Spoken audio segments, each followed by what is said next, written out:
Halo teman-teman, jumpa lagi dengan saya Sang Pemburu. Dalam video kali ini saya ingin berbagi tips buat teman-teman bagaimana cara merawat bibit ikan lele yang baik dan benar ya. Dan sebelum saya membahas video ini lebih lanjut, alangkah baiknya jika saya menyapa teman-teman terlebih dahulu. Selamat pagi, selamat siang, selamat sore, dan selamat malam buat teman-teman yang di sana. Semoga diberikan suatu kesehatan dan kelancaran rezeki selalu, amin amin ya robbal alamin. Oke teman-teman, kenapa saya ingin membuat video mengenai tentang cara merawat bibit ikan lele yang baik dan benar, karena kebanyakan dari petani pemula mereka belum tahu bagaimana cara merawat bibit ikan lele dan amannya itu di ukuran berapa sih untuk pembesaran ikan lele ya. Jadi simak video ini ya. Untuk tahapan pertama, cara merawat bibit ikan lele supaya tidak ada kendala sakit dan lain-lain. Jika teman-teman beli bibit di petani, usahakan teman-teman sebelum membeli bibit siapkan kolam terpal ataupun kolam semen ataupun kolam tanah ya, yang tentunya sudah diendapkan airnya kurang lebih 3 atau 1 minggu teman-teman. Itu yang pertama. Lalu yang kedua, teman-teman belilah bibit yang memang sudah terlihat ataupun sudah tahu kualitasnya itu bagus atau tidaknya. Dan ciri-ciri bibit ikan lele yang bagus yaitu adalah gesit seperti ini teman ya, yang ada di video ini. Ini adalah bibit punya saya dan jika memang teman-teman ingin membeli bibit di tempat saya juga bisa.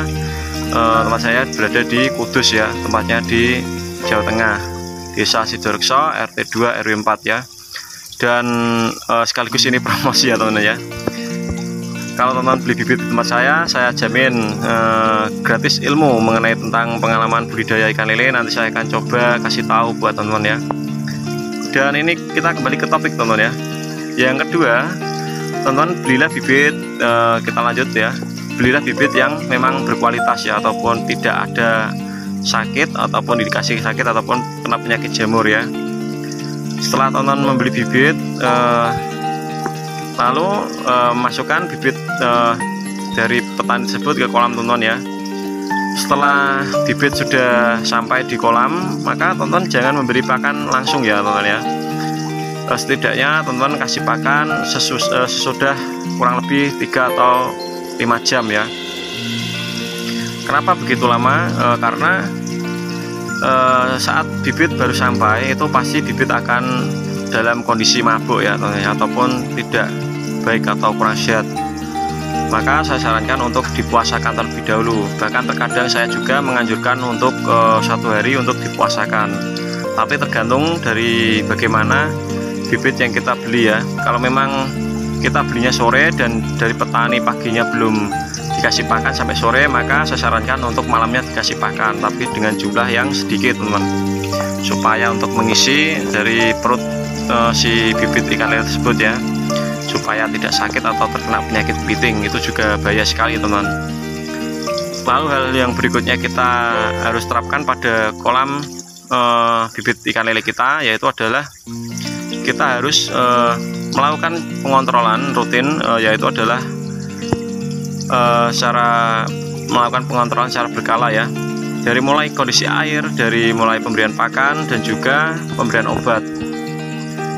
Untuk langkah pertama untuk pemberian obat, yaitu teman-teman harus memberikan probiotik. Probiotik itu ada berbagai macam merek ataupun produk buatan sendiri ya teman-teman ya. Jadi kalaupun teman-teman ingin membuat probiotik sendiri, itu pun teman-teman harus tahu takarannya, jangan asal-asalan ya. Terkadang memang teman-teman banyak sekali yang mengikuti dari konten-konten YouTube, mungkin ada yang benar dan ada juga yang asal-asalan ya. Saya sarankan untuk membeli produk dengan yang memang yang sudah resmi, yaitu adalah produk tempat ataupun jenisnya yang memang sudah banyak sekali beredar di pasaran ya. Nanti setelah teman-teman sudah mulai paham, teman-teman bisa membuat M4 sendiri ya di rumah. Lalu langkah berikutnya cara pengontrolan air, yaitu adalah teman-teman bisa mengurangi kondisi air dari semula ya. Memang jika memang kondisi kedalaman air ini 50 cm, teman-teman bisa mengurangi sekitar 5 atau 10 cm ya. Tujuannya untuk apa? Tujuannya supaya membuang dari kotoran yang ada di kolam teman-teman ya. Ini saya akan coba contohkan teman-teman ya. Cara membuangnya seperti ini. Ini kan ada pembuangan dan ada saringan ya. Kita cukup miringkan saja Jika teman-teman belum paham cara membuat pembuangan seperti ini, nanti teman-teman coba tanyakan di kolom komentar. Nanti saya akan coba buatkan video mengenai tentang pertanyaan teman-teman ya. Ini airnya berwarna hitam teman-teman ya.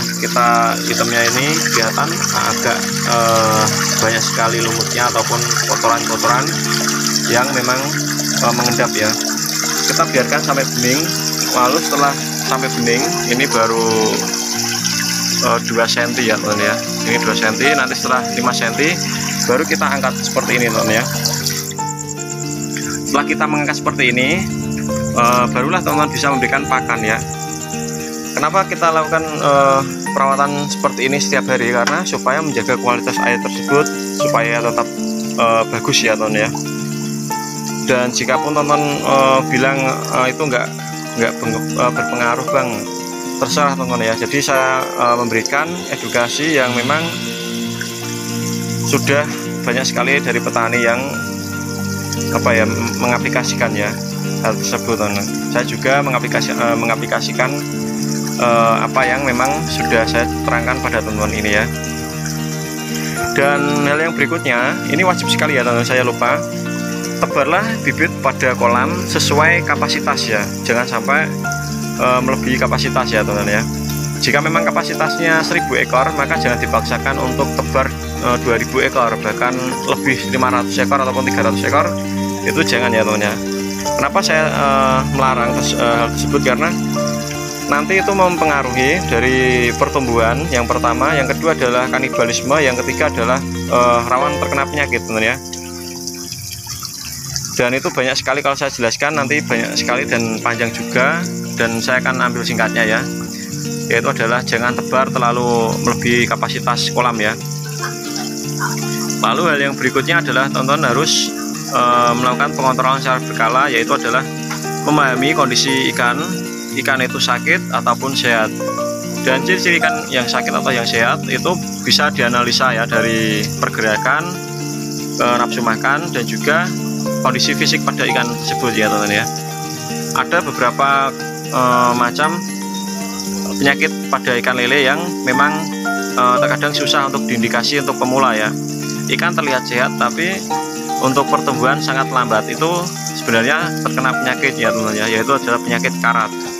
Lalu ada juga yang ikan cenderung aktif, kadang ada yang menggantung sedikit, setelah diberi pakan banyak ikan yang mati, itu adalah indikasi penyakit kumis keriting ya. Dan banyak sekali mengenai tentang penyakit ikan lele. Nanti saya akan coba videokan dan jelaskan di video selanjutnya ya teman-teman ya.